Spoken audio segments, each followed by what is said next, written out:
Hello everyone, অনেক দিন পরে আবার একটা খাবারের ভিডিও নিয়ে আসছি। অবশ্যই আজকের খাবারটা আমার কাছে বড্ড স্পেশাল। তার কারণ হচ্ছে আজকে আছে কচু বাটা, মানে কচু ভর্তা।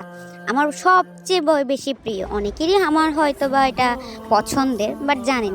আর আজকের কচু বাটা দিয়ে এক থাল ভাত খাওয়া যাবে এমন মনে হচ্ছিল। এত দারুণ হয়েছে, এত মজা হয়েছে, মানে আমি এখন ভয়েস দিচ্ছি, আমার এখনই খেতে ইচ্ছা করতেছে আবার। যাই হোক, মায়ের হাতে কচু বাটা একটু স্পেশাল হবেই। তারপর তাছাড়া এই কচু বাটা যতটা মজা কিন্তু ততটাই কষ্ট। বাটা বাটি, রসুন পেঁয়াজ বাটা বাটি অনেক কষ্ট, আর যখন যদি হাত একবার চুলকায় তাহলে তো সাচ্ছে।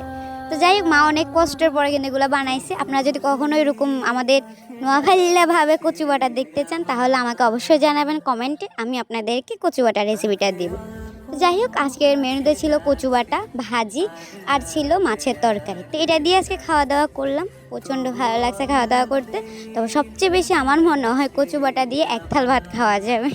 যাই হোক, আর সবার কি অবস্থা আমাকে জানাবেন। অনেক দিন পরে আপনাদের সাথে আবার সুন্দর একটা ভিডিও দেওয়ার চেষ্টা করলাম। সচরাচর আমার এখন ভিডিও দেওয়া হয় না, যতটুকু পারি অতটুকু ভিডিও দেওয়ার চেষ্টা করি। অবশ্যই এবার রেগুলার ভিডিও আসবে, সামনে পুজো আসতেছে, বিভিন্ন ধরনের ভিডিও বানানোর চেষ্টায় আছি। যাই হোক, বাকিটা পরে দেখা যাবে। আপনারা সবাই কেমন আছে অবশ্যই জানাবেন। কার কার বাড়িতে এখনও জলাবদ্ধতায় আপনারা ভুগতেছেন সেটাও আমাকে জানাবেন, কারণ অনেক বাড়িতে এখনও জলের পরিস্থিতি খারাপ।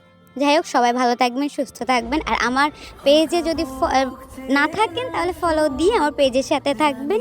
আর অবশ্যই লাইক কমেন্ট শেয়ার করবেন আপনার ফ্রেন্ডদের সাথে। যাই হোক, সবাই ভালো থাকবেন, সুস্থ থাকবেন। রাধে রাধে। ভোর জাগতে নেই, মুখ চোরা ডাক তাকে ঘুম পাড়া। এবার তাকে ছুঁয়ে স্বপ্ন বুনছে আবার, তাকে এত গায়ে মাখছে আর আঁকড়ে মুঠোর ঢাকছে, তবু মুঠো আলগা রাখছে আবার। তাকে ছোঁবো ছোঁবো ভাবছি আর ছুঁয়ে পালাচ্ছি, ফের তাকে ছুঁতে যাচ্ছে।